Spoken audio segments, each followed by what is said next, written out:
My holy grail of organization. You should get on it.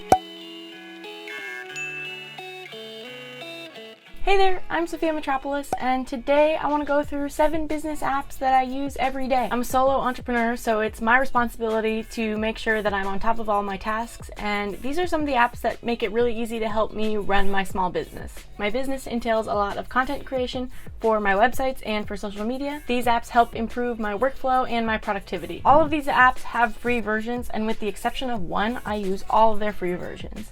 So let's dive in. The first app I want to talk about is called Workflowy, and essentially Workflowy is an infinite bullet list. I really like to use this app as a way to organize my ideas and let my concepts come out organically, and then usually I'll take them out of Workflowy and break them down further. Workflowy is great for stream of consciousness idea generation, which is how I like to use it, and it's really interesting to use because every bullet is infinitely expandable. The next app I like to use is called Sloth, and it's a timer essentially for your task list.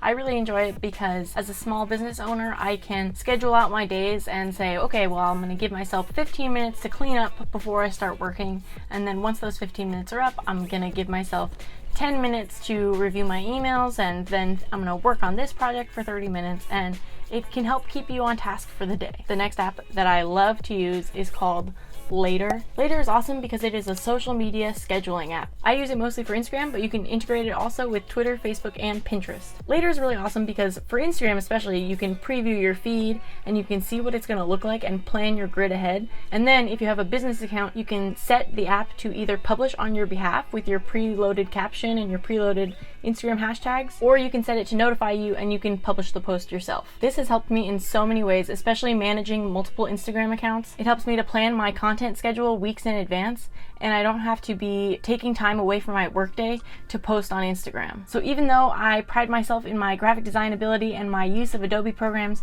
one of the apps that I actually do use every day is called Canva, which you may have heard of. Canva is essentially a really simplified graphic design app with tons of templates. Canva is really awesome for when you're having that blank page syndrome where you're really stressed about the fact that you haven't put anything down on the page yet and you don't have any ideas of what you want to design. Canva's got a bunch of templates that you can take and completely adapt so they don't look anything like the templates, and it can just be a jumping off point for your designs, or you can do everything within them. Personally, because I'm so nitpicky, I integrate Canva with Adobe programs additionally, but Canva is a great free resource for if you don't have an Adobe program or you're not proficient in them. Now, I do have to say I am a big fan of Adobe programs. I think a lot of them are really intuitive to use once you've learned one of them, and I just have a blast with them.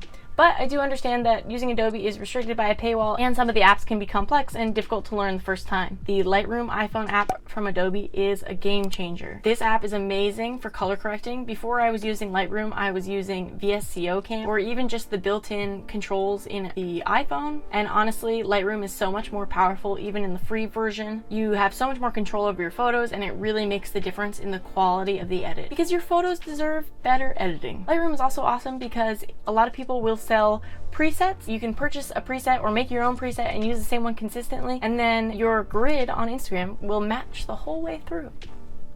Interesting choice. All right, y'all.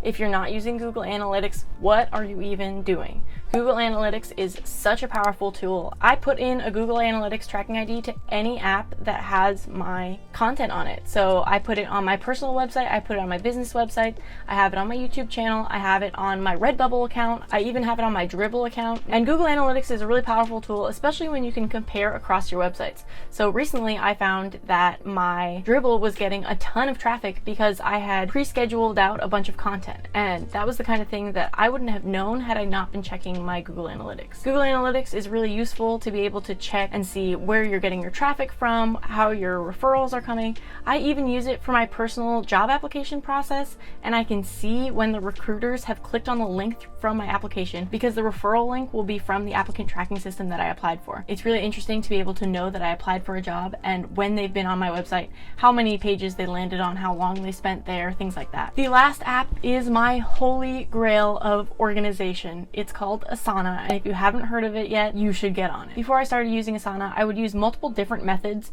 to do what Asana does. So I would have a whiteboarding method, I would have a paper method in a bullet journal, and I would try to use Trello on top of that. But once I found out about Asana and I switched to it, it is the ultimate project management app for me, especially as a solo entrepreneur who's running multiple projects. So within my Asana, I have my YouTube channel, I have my first business, I have my second business, I have my client projects, and pretty much anything that needs scheduling. And I can view them independently, I can schedule them independently, or I can look at my calendar in a batch.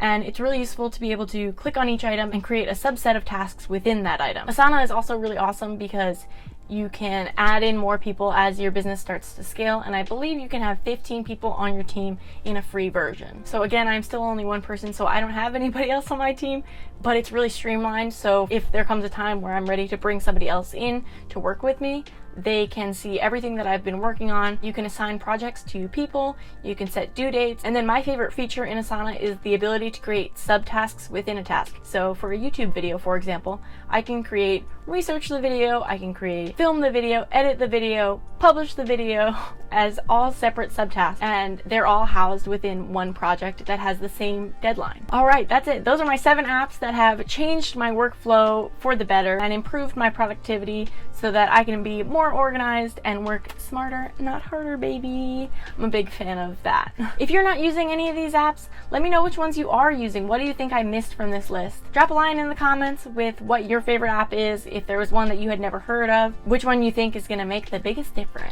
Thanks so much for watching. My name is Sophia Mitropoulos. Please give this video a like if you enjoyed it, and I'll see you in the next one. Bye!